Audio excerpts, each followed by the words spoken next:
Voilà, donc je suis Kim Van Gendin, donc je continue sur la checklist diagnostic en analyse transactionnelle. Alors je suis désolée, j'ai dû m'interrompre parce que j'ai dû ouvrir la porte du salon, mon chat voulait rentrer. Alors donc j'avais dit le quatrième item qui était stroke économie ou signe de reconnaissance.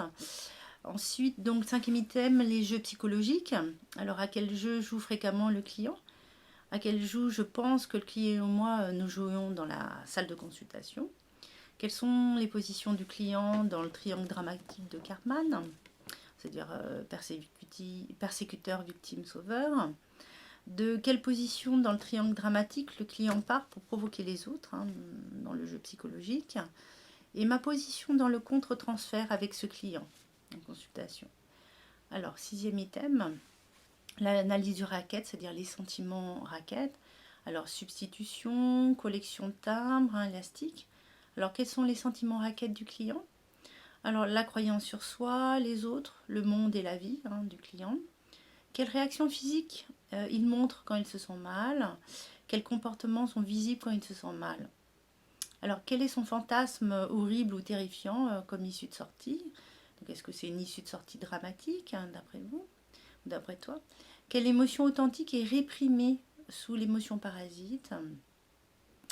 Et dans le travail d'alphabétisation émotionnelle, de quoi tu penses que le client a besoin? Alors, les mécanismes de défense, alors lesquels et puis quand? Alors, dans quel type de situation? Lors des consultations? Ce qui est rapporté par le client dans sa vie et puis se suspecter dans certaines situations. Alors, les défenses primaires, alors c'est un checklist, le retrait, le déni, le contrôle, l'idéalisation, la projection, l'introjection, l'identification projective, la scission, la dissociation. Voilà, après, tu peux te reporter à d'autres articles sur les défenses ou me demander éventuellement de faire une autre vidéo sur les mécanismes des défenses, c'est très intéressant. Donc les défenses secondaires à la répression émotionnelle, la régression, l'isolement et certains disent isolation, l'intellectualisation, la rationalisation, la moralisation, le cloisonnement.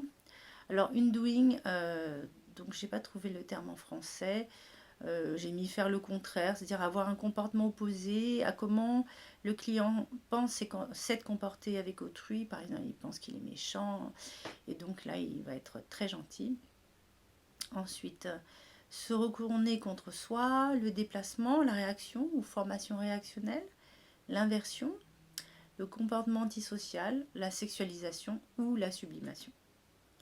Alors, huitième item, alors les traits de personnalité. Est-ce qu'ils sont présents dans la relation thérapeutique? Est-ce que ses comportements et son approche, quels sont ses comportements et son approche par rapport à la vie?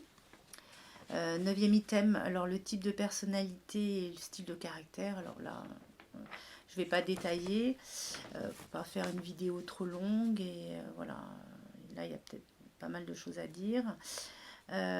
Dixième item, les injonctions. Alors, donc je te rappelle les 12. Alors, les deux plus importants n'existe pas, ne sois pas saint d'esprit ou de corps. Ensuite, ne sois pas toi-même, ne sois pas proche, n'appartiens pas, ne sois pas important, ne réussis pas, ne sois pas un enfant ou ne grandis pas, le contraire, ne pense pas, ne ressens pas, ne fais pas. Alors, onzième item, la passivité. Alors, donc je le rappelle, est-ce que c'est le client est dans le retrait, la suradaptation, l'agitation ou l'incapacitation, c'est-à-dire la violence tournée vers soi-même ou la violence tournée vers l'autre ou les autres. Douzième item, alors quelles sont ces impasses? Alors premier type, deuxième type, troisième type. 13e item, alors quelles sont ces positions de vie?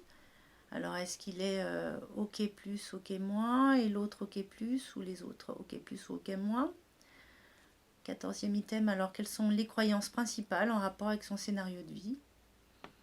Et dernier thème, alors des notes sur le besoin de déconfusion. Alors là, tu peux te reporter sur la vidéo que j'ai fait sur l'article de Barbara Clark, sur les transactions empathiques et la déconfusion de l'enfant, donc avec un grand E, puisque c'est l'état du moi enfant. Voilà, bah écoute, j'espère que ce checklist te servira pour tes consultations. Et puis je te dis à bye bye et à une prochaine Au revoir, et puis voilà, n'hésite pas à mettre des commentaires constructifs, voire me demander d'autres vidéos. Et donc voilà, je suis Kim Van Gwendine.